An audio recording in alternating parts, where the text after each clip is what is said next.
todos. Para mí es un privilegio compartir todos y cada uno de mis momentos con amigos, con personas. Siempre es un privilegio. El intentar contribuir con mi conocimiento y quehacer al bienestar de la gente, esa es mi pasión.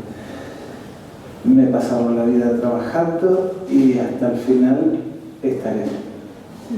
Espero poder compartir con ustedes. Es un privilegio estar en La Palma, una sociedad a la que me unen grandes afectos, y estar en esta sociedad que tiene una historia escrita a lo largo de 3 siglos. Una sociedad que representa un impulso de la isla de La Palma, una isla que ha estado implicada, llegó a tener 6 periódicos, y eso demuestra que hay un impulso por el progreso y el conocimiento en esta sociedad. Gracias por haberme invitado. Mi historia es larga, me he dedicado a la neurología, me he dedicado a la patología vascular y he hecho cosas tal y como ha dicho Elías. Y tengo la vocación por el servicio y por intentar contribuir. Vamos a intentar hablar del ictus.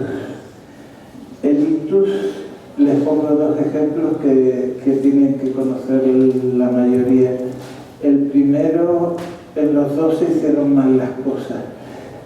¿Se acuerdan de Alfredo Landa con la entrega de los premios Goya? Cuando empezó a balbucear, no se percibió que era lo que se llama un ataque isquémico transitorio. Y el segundo, otro ejemplo de desastre que no debemos seguir, era un síndrome metabólico con pata, Jesús Gil, que se fue a la privada en vez de irse a la pública y se terminó muriendo por un ictus. La primera parte es un poco introducir y aclarar ciertos aspectos de cuáles son las repercusiones del ictus. La segunda parte es qué ocurre en la fase aguda, y hay una parte que me parece fundamental, que es la parte de la prevención. Esa es la estructura de la charla. El ictus ha tenido muchos sinónimos. Se puede traducir por un evento agudo como un ataque cerebral. Hay un problema circulatorio. El problema puede ser de 2 vertientes. Un fenómeno en el que se ocluye una arteria y se produce un defecto de riego en la arteria implicada, y en el segundo, una rotura de una arteria y sería una hemorragia. O sea, dividimos los ictus básicamente en isquémico y en hemorrágico.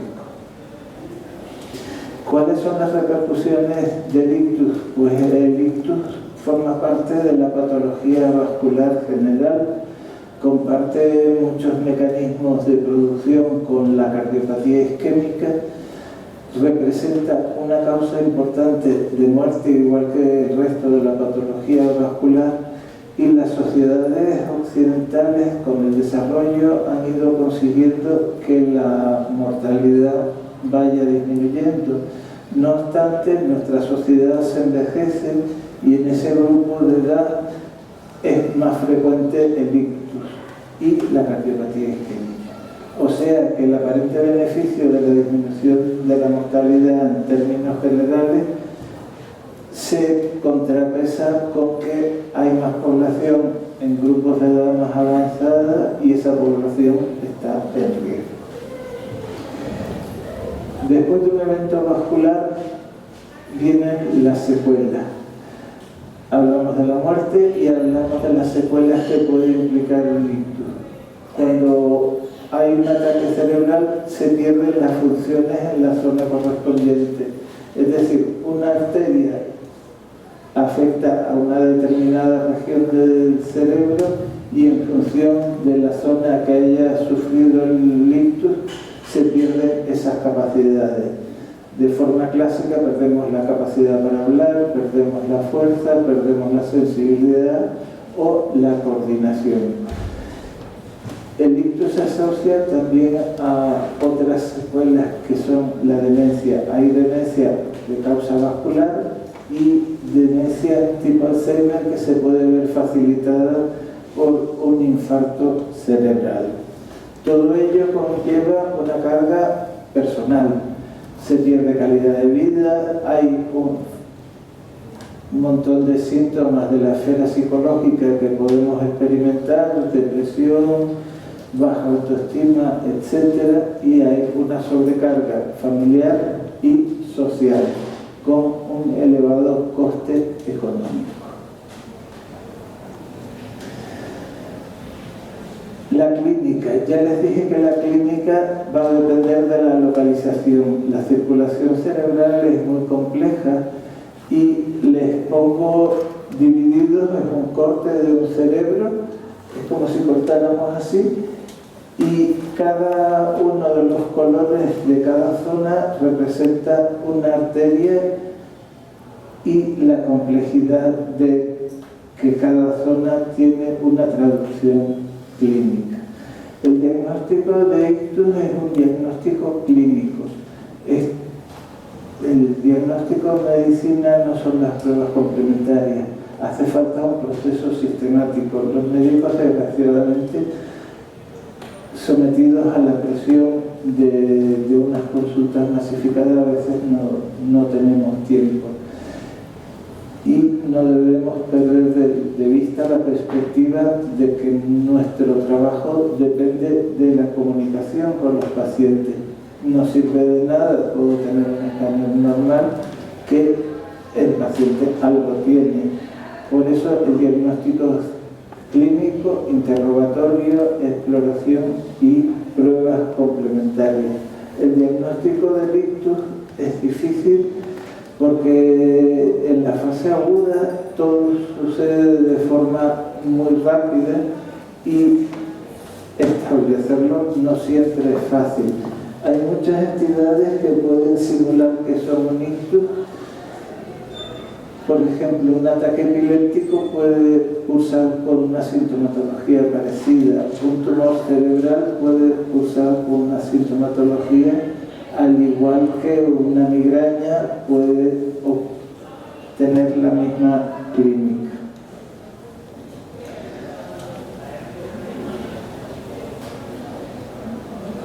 En 5 minutos para alguien experimentado es relativamente sencillo saber qué es un ictus. Es sota, caballo y rey. Les pongo un par de vídeos para que perciban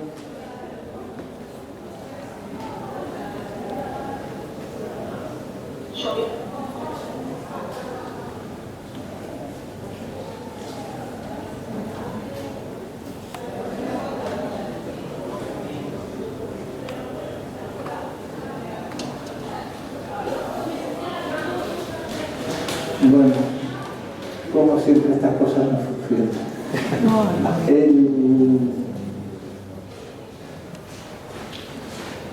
Se los pondré después, pero básicamente pretendía hacer una demostración con 2 vídeos de 2 cosas absolutamente básicas. El ictus generalmente afecta a una zona y entonces se te tuerce la boca y elevas una comisura y la otra no, que era lo de... ¿Ven que el lado izquierdo se contrae, no?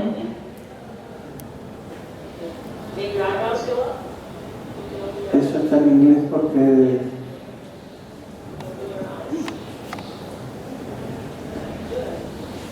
Gore is scored as a 2 because he shows a clear-cut upper motor neuron facial weakness.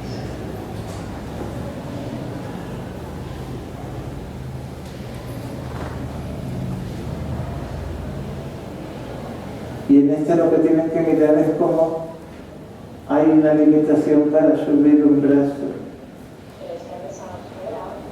Ven que no lo levanta, ¿no? 1,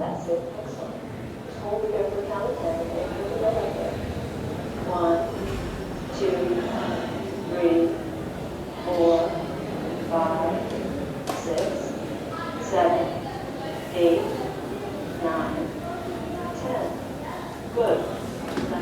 esta es una sistemática de trabajo.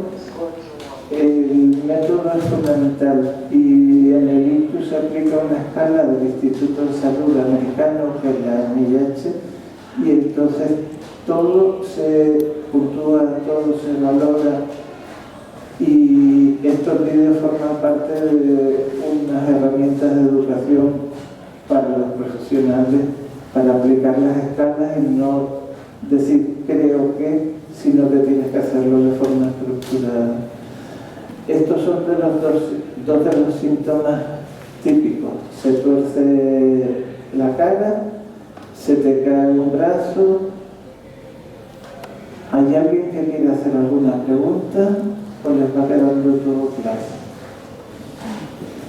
El ictus es un evento agudo en el que pierdes una función dependiendo de la arteria que esté implicada.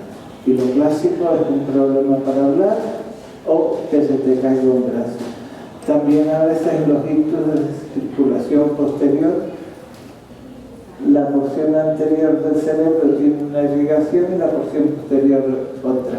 Y por ejemplo, los ictus cerebelosos tienes un problema de coordinación y no aciertas con encontrar la nariz al hacer esta maniobra.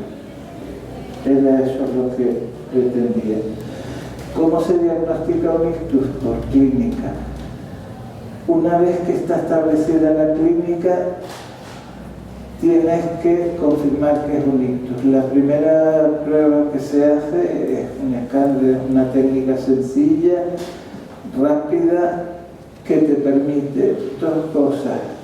La primera, descartar otras entidades y confirmar que es un ictus. En la fase aguda del ictus, los cambios en el escáner no son muy aparentes. Esto sí es muy aparente. ¿Ven lo que es lesión, no?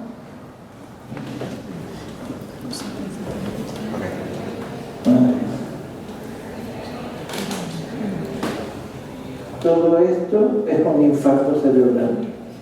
¿Lo ven? Que se ve menos denso que lo otro, como más gris. Esto no lo ven en fase aguda. Este es un ictus evolucionado.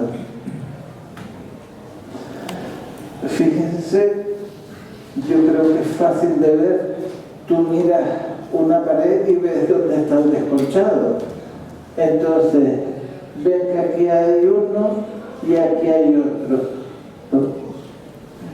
Y sin embargo, fíjense, esto y esto son dos ictus completamente distintos. Los primeros afectan a la corteza y el segundo afecta a la profundidad del cerebro. Y aquí lo ven menos denso, ¿no? Esto está en la porción posterior, es el cerebelo izquierdo.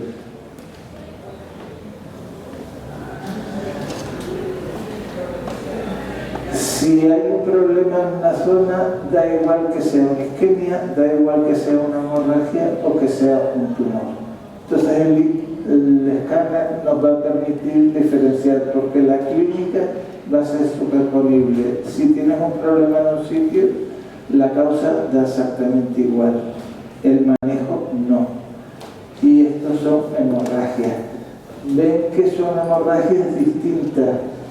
Esta afecta a la porción de la corteza, es decir, a lo que está afuera, y esta afecta a la profundidad. Y la clínica es superponible. Cuando tienes un problema en la corteza, hay problemas para hablar, para entender. Sin embargo, en los problemas de la profundidad, lo que se manifiesta son por pérdidas muy selectivas en la capacidad motora o en la capacidad sensitiva. Ven que estas lesiones son completamente distintas de las anteriores. La primera es un tumor y la segunda es un absceso cerebral. Una vez que establecemos que tenemos un ictus, tenemos que buscar las causas. Las causas son o por arteriosclerosis, y lo ven aquí. Esto es una placa de arteriosclerosis, de ateroma. La vez no es esto. Y este es el aspecto de una ecografía y esto es una arteriografía. Simplemente hace falta que veas un tubo que es homogéneo y vemos un ancho y de pronto se produce un estrechamiento. Viene como la arteria viene y aquí lo que tienen es un hilito. Este sería el ictus por arteriosclerosis. Cada ictus o cada entidad tiene sus peculiaridades. Y esta es la primera causa, la formación de placas de ateroma en las arterias que suben, son las carótidas y las vertebrales. La siguiente de las causas importantes son las relacionadas con el corazón. El corazón es una fuente de embolia y para los neurólogos, antes que para los cardiólogos, espero que no haya ninguno aquí, los problemas del corazón siempre nos han preocupado porque nosotros somos el espectador inocente de un problema cardiológico. Esta es una ecografía cardíaca y son dos electrocardiogramas. Este es normal y ven que hay un espacio que no es igual en todo. Eso es una fibrilación auricular, que es la arritmia más peligrosa en el sentido de producción de cardioembolia.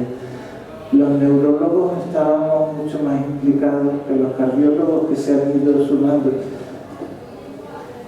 La relación con la patología vascular es que los cardiólogos se han preocupado de la cardiopatía isquémica y controlar la velocidad de los arritmias, y de forma gradual han ido cambiando a la prevención. La prevención de las cardiopatías embolígenas es la anticoagulación. Todos han oído hablar del Citrón y ahora todos o muchos de ustedes conocen lo que son los nuevos anticoagulantes. ¿Sí o no? Bueno, pues el Citrón tenía muchos problemas. De entrada, que no podíamos garantizar un rango adecuado de anticoagulación, y eso es vital para conseguir una adecuada prevención de embolia. Y con los anticoagulantes nuevos eso está resuelto en la medida en la que el nivel de anticoagulación es predecible y además tienen ventajas como que no hace falta estar haciendo análisis para controlar que el síndrome esté en su sitio y que tienen menos interacciones con alimentos y con medicamentos. O sea que podemos comer lechuga. La tercera causa importante de ictus son los ictus lacunares. Son ictus pequeños. ¿Lo ven? Y enlaza con lo que les decía antes. Las lesiones de la profundidad producen afectación de la vía motora, de vía sensitiva, y no tienen síntomas de la corteza, de problemas para ver, para hablar.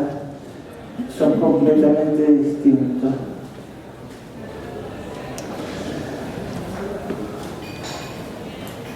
En la aproximación al ictus hay otras causas de ictus, que son los ictus de causa infrecuente y los ictus de causa indeterminada, que nos obligan a un estudio exhaustivo. La batería de pruebas a realizar es amplia. Hay estudios de laboratorio, hay estudios genéticos de determinados ictus, hay estudios analíticos. A veces es necesario hacer una punción lumbar y estudiar el líquido, con lo cual la batería de pruebas para afrontar el diagnóstico es amplia. Ahora pasamos a la fase aguda. ¿Alguna pregunta sobre lo que es un ictus? El ictus es una urgencia. Hay una máxima que dice que el tiempo es cerebro. La idea es que de forma gradual, después de que se produce una oclusión arterial, hay una serie escalonada de procesos que ven que a lo largo del tiempo se van sumando fenómenos inflamatorios. Este es el tiempo que conducen a la muerte. ¿Por qué tiempo cerebro? Porque las actuaciones que hagamos pueden influir en la potencial reversibilidad del evento. Y aquí les pongo un ejemplo. Ustedes en el escáner pueden decir que no ven nada, pero a lo mejor no es un escáner normal. Igual es que hemos hecho el escáner cuando no han pasado más de 2 horas y no se ha producido la cascada que conduce a la muerte del tejido. Y ocurre que cuando se produce una isquemia, piensen que todo esto es tejido en riesgo y a lo mejor hay un núcleo pequeño que es tejido muerto. Si consigo abrir la arteria, pues a lo mejor consigo que esto no afecte a todo el hemisferio. Por eso es muy importante la máxima del tiempo cerebro. Fíjense que hay un tratamiento para disolver el coágulo y si lo aplico en los primeros 30 minutos, el 50% de los pacientes se va a recanalizar. Sin embargo, si tardo más tiempo, a lo mejor tengo que tratar 14 pacientes para evitar una muerte o dependencia. Es lo que se llama número necesario para tratar, que es el NNT del procedimiento. En la primera media hora tengo que tratar 2 pacientes para conseguir que al menos uno tenga beneficio, y cuando pasan 3 horas tengo que tratar 14 para conseguir un beneficio. Entonces hay que actuar rápido. Estos dibujos son de Morgan, el viñetista que publica en la provincia.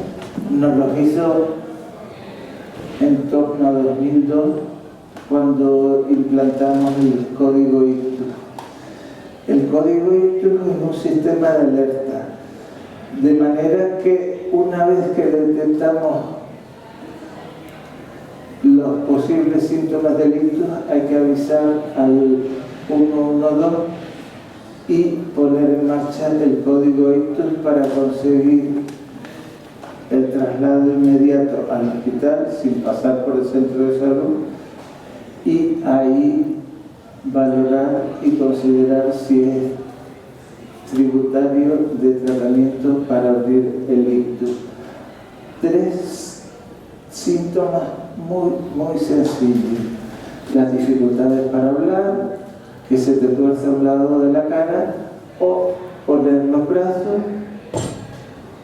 y uno se te cae. Es lo que es más afortunada la abreviatura en inglés, que sería cara, face, arm, que es brazo, y speech, que es habla. Y sería el esquema FAST, que también es muy afortunada en inglés, que indica rapidez, y la T es la variable tiempo. Y con eso es suficiente para activar el código ictus. El código ictus se marca en una cosa que se llama la cadena asistencial, que es un conjunto de pasos por el cual se suceden las valoraciones. El primer paso, detección de síntomas por parte del paciente y la familia. El segundo paso es la activación por parte del 112, luego ir al hospital y allí valorar. El ictus es una urgencia vital. Una vez detectado el ictus y confirmado que es un ictus isquémico y que se pueden hacer cosas para abrir la arteria, hay que hacer tratamiento para disolver el trombo. Y hay otra cosa que es muy importante, que son los cuidados. Hay una estructura organizativa, que son las unidades de ictus, en el que el mérito principal es cuidar al paciente, lo cual no es poco. Pero si hay una enfermería entrenada, se aplican protocolos para evitar complicaciones, buen manejo de la glucemia, es decir, del azúcar, la temperatura, la tensión, el pronóstico de los pacientes va a mejorar. Los cuidados en una unidad de ictus es la intervención a nivel poblacional que proporciona mayor beneficio a las personas. Y lo que caracteriza es el manejo multidisciplinar y los cuidados protocolizados, donde enfermería tiene un papel enorme. La última parte de la cadena asistencial es la extrahospitalaria. Se da de alta al paciente y allí se sigue con el control del riesgo vascular y con la rehabilitación. Es una diapositiva curiosa.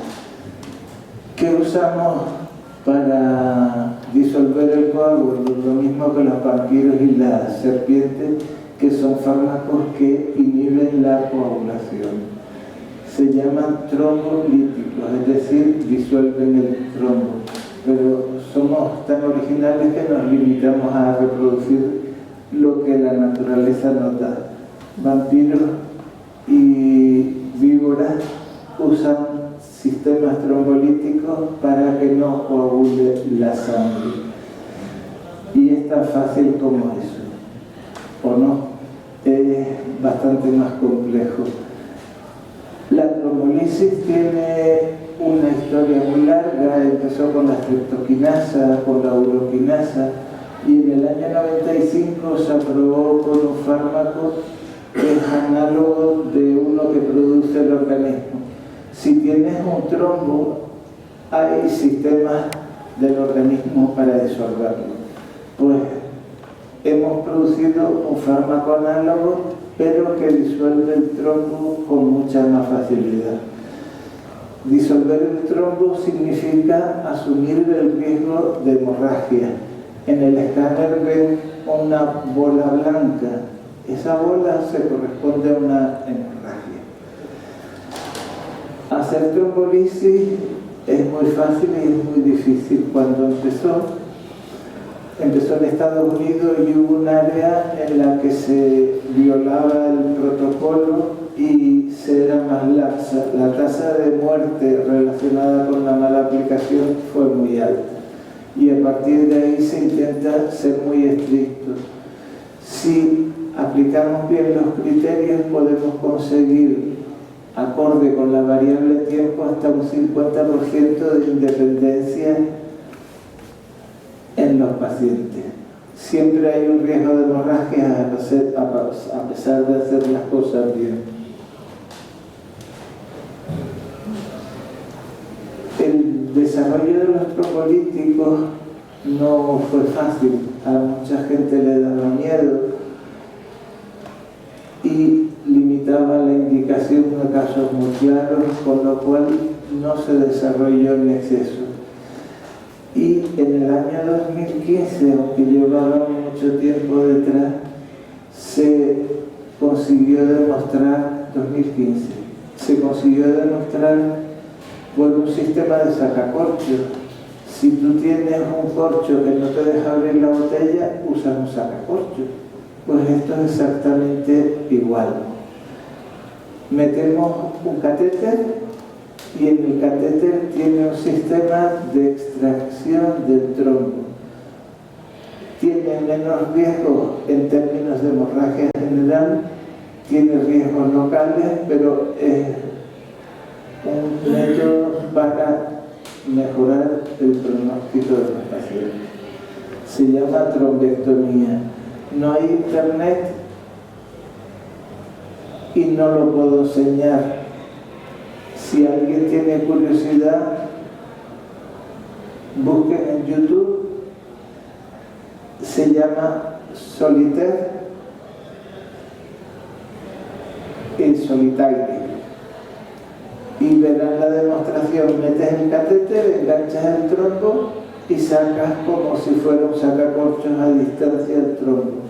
La trombectomía ha revolucionado todo el esquema de atención al ictus y es un valor añadido en la atención. Volvemos a la variable del tiempo, sobre todo en una isla menor. Yo no sé si aquí se hace trombolisis, aquí se hace trombolisis por la UBI, porque neurología no hay. Aquí, si cumples criterios, te derivan a Tenerife en helicóptero. O sea que ese recurso está, por lo cual, cuanto antes lleguen al hospital, más posibilidades tienen de salir adelante.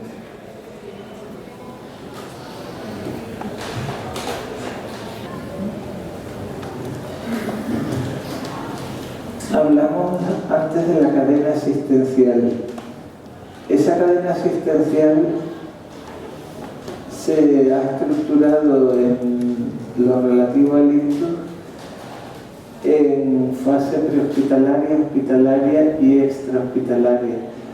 Yo creo que esa división sirve, pero recalcando que la existencia previa al ictus y la posterior descansa en la atención primaria. El ictus no deja de ser el fracaso del sistema. El infarto de miocardio no deja de ser el fracaso del sistema. Desgraciadamente, la estructura no permite que se haga una prevención adecuada y quien la tiene que hacer muchas veces está sobrecargado, muchas veces las funciones no están bien delimitadas. Es compleja la realidad social, pero la atención primaria es la piedra angular sobre la que descansa la enfermedad antes y después de un evento agudo. Vamos a hablar de prevención. La prevención de la enfermedad vascular es la piedra angular sobre la que debe descansar todo. Podemos actuar a diversos niveles. Plantear como la salud cardiovascular como un concepto global, definir patrones de conducta como peso ideal, como actividad física, como ausencia de tóxicos, indicadores que nos deben guiar en el proceso de prevención. Si prevenimos es mucho mejor que poner remedio. Y en la literatura anglosajona se han acuñado, que les encantan, los 8 elementos esenciales. Buen descanso, buena alimentación, buena actividad física, buen control de azúcar, tensión, lípidos, buena adherencia a los fármacos. Esos son los 8 elementos esenciales de la prevención de la enfermedad vascular. Si hacemos una adecuada prevención, disminuye el riesgo de sufrir un evento vascular y también repercute en el riesgo de demencia. Estoy seguro de que se lee fatal. En condiciones normales se lee mal, pero bueno. La enfermedad ocurre porque se da una suma de factores de riesgo. Los factores de riesgo para la enfermedad vascular están bien establecidos. Hay algunos que no se pueden modificar, razones étnicas. La edad tampoco se puede modificar y la enfermedad vascular a cualquier nivel depende de la edad. Cuantos más viejos somos, más probabilidades de sufrir un evento vascular. Y luego hay condicionantes del entorno, como el estatus socioeconómico bajo, el estrés laboral y otra no despreciable que es la contaminación, que influyen en el riesgo vascular. Esos serían factores no modificables. Y están los factores modificables, que los clásicos son la tensión, el tabaco, el alcohol, el azúcar, etc. Y hay un sinfín de factores más, unos con mayor evidencia de asociación que otros. ¿Cómo abordamos la prevención? De forma global, con decisiones escalonadas, con objetivos que se adoptan gradualmente. Cuando vemos un paciente, estoy hablando desde la perspectiva de mi amiga Nieves Rosa, que trabaja en atención primaria, debemos intentar predecir el riesgo de sufrir un evento vascular. Para eso hay ecuaciones que nos permiten establecer cuál es el riesgo de experimentar un evento. Se da la circunstancia de que los factores de riesgo tienen una capacidad para ejercer un efecto sumatorio. La acumulación de factores de riesgo nos va a conferir un mayor riesgo y la necesidad de ser más estrictos. En ese sentido nos influyen las ecuaciones para tomar las decisiones más o menos estrictas de cara a atemperar el riesgo de experimentar un evento vascular. Las ecuaciones tienen una capacidad limitada, infraestiman muchas veces el riesgo, se han ido haciendo modificaciones. Lo que inicialmente era una que se llama SCORE se modificó con la versión 2, hay una para pacientes ancianos, hay otra que se puede aplicar en diabéticos que nos va a permitir precisar cuál es el riesgo. Nieves Rosa, en esa web hay herramientas para poder calcular el riesgo vascular, y siempre el riesgo vascular se debe ajustar a la edad de los pacientes. La primera de las intervenciones es la actividad física. Hay una máxima que dice: hacer poco ejercicio es mejor que hacer ninguno. En teoría se recomienda un ejercicio moderado entre 150 y 300 minutos, y si el ejercicio es vigoroso, 75-150 minutos a la semana. Y hacer ejercicio es saludable, va a favorecer el bienestar psíquico y va a influir en muchas de las esferas tal y como les describo ahí, y va a disminuir el riesgo de experimentar un evento vascular. La dieta es el otro pilar. Nos hemos acostumbrado a cambios de dieta. La dieta occidental, durante el desarrollo del estado del bienestar,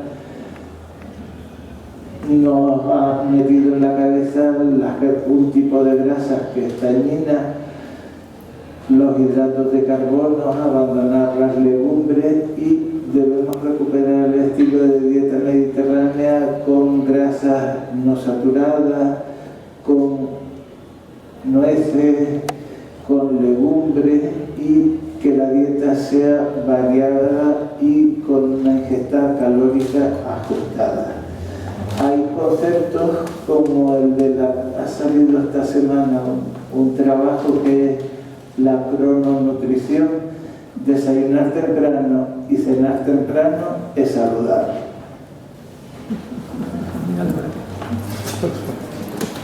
Ahí lo dejo. Para la idiosincrasia española, eso va a ser una sacudida. Luego, controlar el peso. Si controlamos el peso, vamos a controlar los factores de riesgo. El alcohol tiene un factor de riesgo. Se supone que una cantidad baja puede ser incluso protectora, pero en general se desaconseja el consumo de más de 2 unidades de alcohol al día, y desde luego no le invito a nadie a tomarse un vaso de vino si no tiene costumbre, pero sí, aparentemente el vino puede ejercer un efecto protector. El tabaco, cero. Incluso el consumo de un cigarro, 2, 3, es perjudicial. La circunstancia del tabaquismo pasivo también es perjudicial y se aconseja, y hay medidas para favorecer el abandono del hábito tabaco. Vapear no es bueno, tampoco.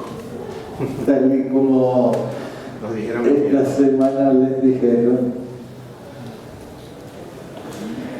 El colesterol, desde luego, que tiene un papel fundamental, sobre todo en el concepto que está muy ligado a la diabetes, que es la dislipemia aterogénica, es decir, con capacidad para producir placas de arteriosclerosis. Se da la circunstancia de que por un lado tenemos el colesterol malo elevado y el colesterol que ejerce un factor protector lo tenemos bajo. Esa es lo que se llama dislipemia aterogénica. ¿Está demostrado que es beneficioso controlar el colesterol? Sí. Y ahora les doy los datos. En prevención primaria de enfermedad vascular solo se consigue un control adecuado de lípidos en el 17%.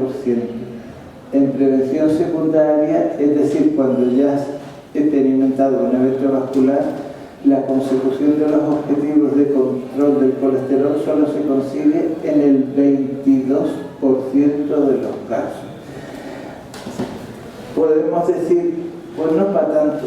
Pues sí, sí es para tanto. El colesterol no duele, el azúcar no duele, y poco a poco vamos abonando el terreno del riesgo vascular. Señalar que a veces, a pesar de conseguir los objetivos, no controlamos todas las variables, quiera o no, la arteriosclerosis es un proceso inflamatorio y a veces es difícil de controlar y se abren muchas perspectivas. Ahora, ¿quién es médico en la sala? Aparte de Nieves Rosa y... Vale, a todos les suena la colchicina.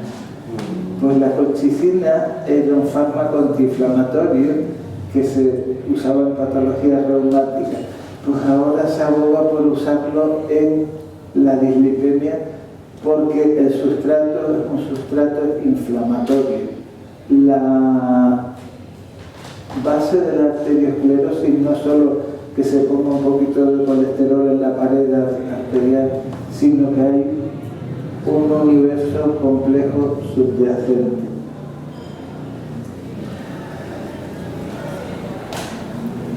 Afortunadamente, el escenario ha cambiado.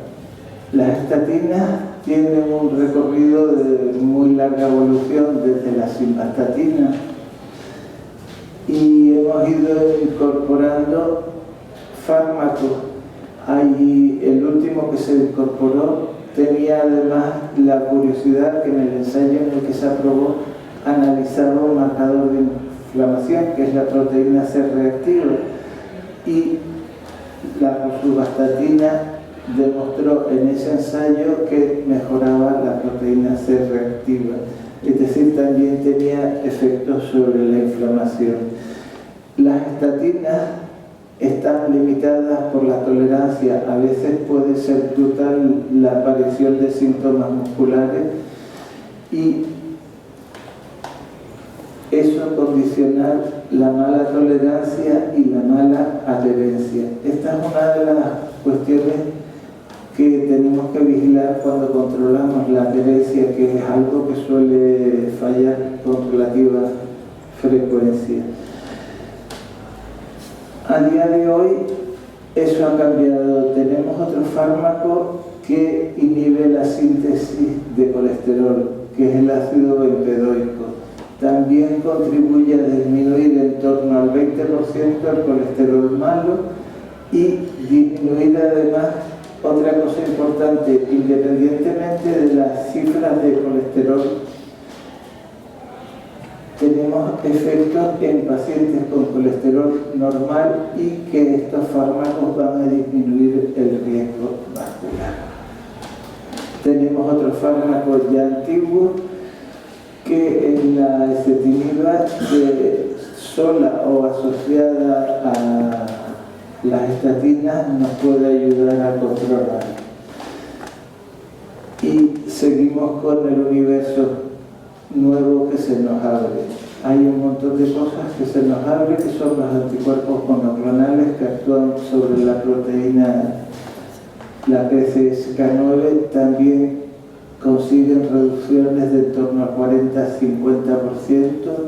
Hay una incorporación nueva que es el Inclisiran, que consigue reducciones de en torno al 50% del colesterol malo y además van a disminuir el riesgo de sufrir eventos vasculares.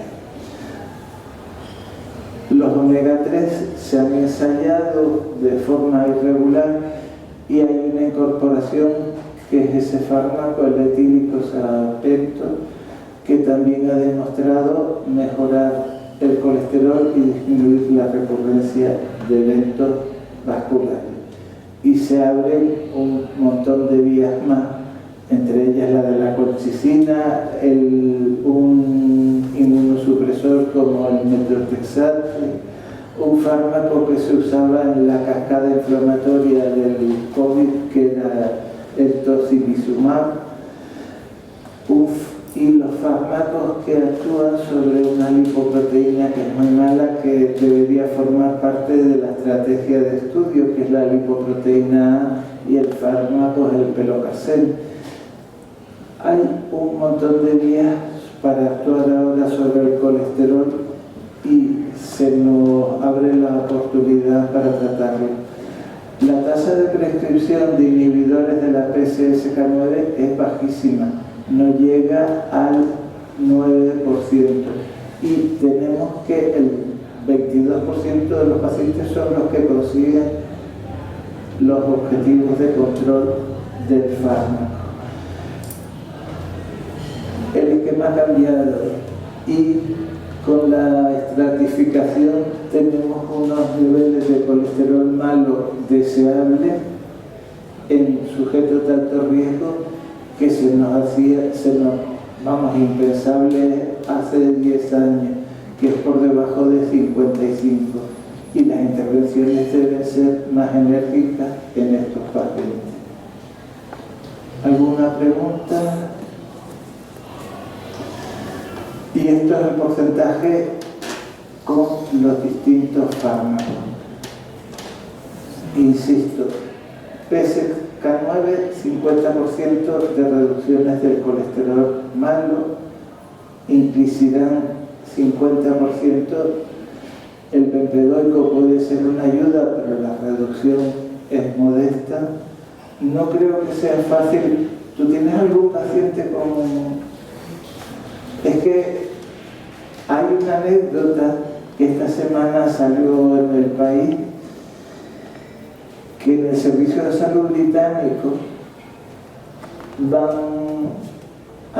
se están planteando darle Ozempic y Mogerón a los desempleados obesos. ¿Por qué? Porque es un problema de salud pública. Aquí conseguir un GLP-1 es una odisea, pero en otros países no. En otros países o es inalcanzable, como Estados Unidos, que te puede costar $1.200, o en el Servicio de Salud británico, que lo están planteando como un problema de salud pública, el control de la obesidad. Y esta es una diapositiva en la cual las intervenciones para el control del riesgo hacen que la placa, ¿ven lo que es la placa, no? Miren cómo se reduce con estatina. O sea que lo que hacemos tiene una traducción.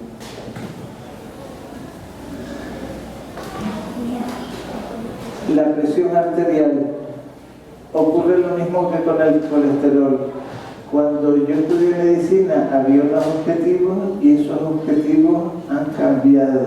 Se han ido haciendo mucho más estrictos y ahora se considera un buen control por debajo de 130/80.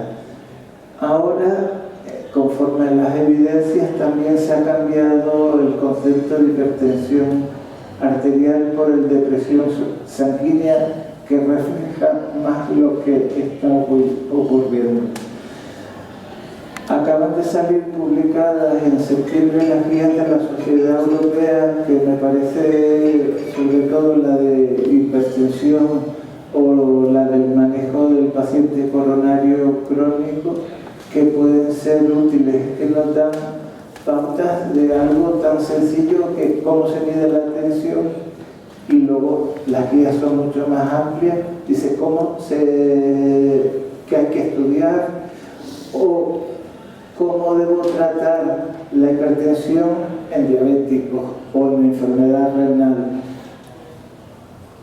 Es un abordaje complejo, pero vale la pena una aproximación rigurosa y estructurada. Otro de los conceptos que se acuñan en las guías es que el objetivo de tensión debe estar ajustado a la tolerancia.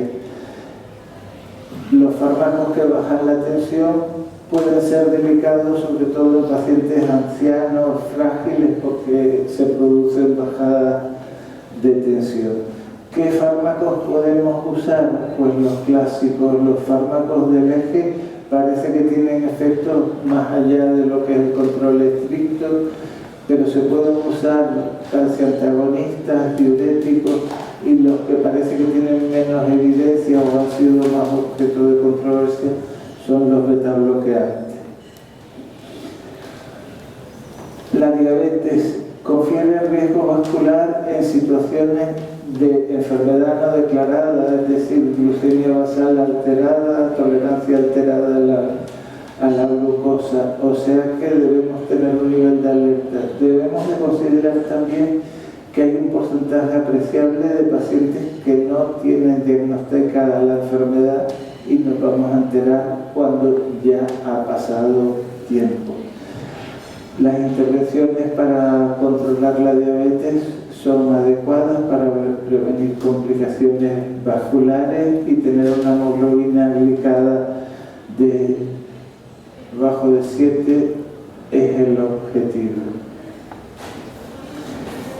No quería abundar mucho en los fármacos, pero me pareció interesante esta diapositiva recogida de las guías de la Sociedad Europea de 2023, donde destaca el papel de un fármaco clásico antiguo como la metformina en pacientes de bajo riesgo y abre un universo fantástico a fármacos que nos han cambiado la perspectiva, que se llaman por el acrónimo GLP-1 o SG, que son los agonistas del receptor GLP-1, y los fármacos que contrarrestan el cotransportador de sal y glucosa. Los GLP-1 controlan el azúcar, disminuyen el riesgo y se han demostrado más útiles en pacientes con insuficiencia cardíaca. Y los fármacos inhibidores de la SGLT2 el papel que tienen para prevenir la progresión del daño renal que es tan frecuente. De hecho, la diabetes tiene un cortejo que sería el cambio renal. No voy a soltar más rollo de la diabetes. Más elementos para la prevención. Todos los pacientes con enfermedad establecida deben usar un antiagregante, de forma clásica el Adiro, y como alternativa el clopidogrel. Hay otro fármaco que me parece estupendo porque actúa sobre el endotelio, que es el cilostazol, que solo está aprobado en Europa para la enfermedad arterial periférica. Pero a veces lo he usado porque las perspectivas son buenas, pero el sistema no me deja usar. Recanalizar significa destruir. Poner un stent o hacer una extracción de la placa de ateroma mediante un procedimiento quirúrgico o un bypass coronario es una estrategia porque consigue mejorar el aporte de sangre a un tejido que está en riesgo. Otra parte importante de la prevención es la rehabilitación, tanto cardíaca como del ictus. Y es destacable el papel de la atención primaria en los programas tanto individualizados como con intervenciones psicosociales. Y el cambio de modelo. Estamos acostumbrados a un modelo que reacciona ante los fallos y defender un modelo proactivo que implica al paciente que haga una prevención adecuada de la enfermedad. Los niños se van a acostar.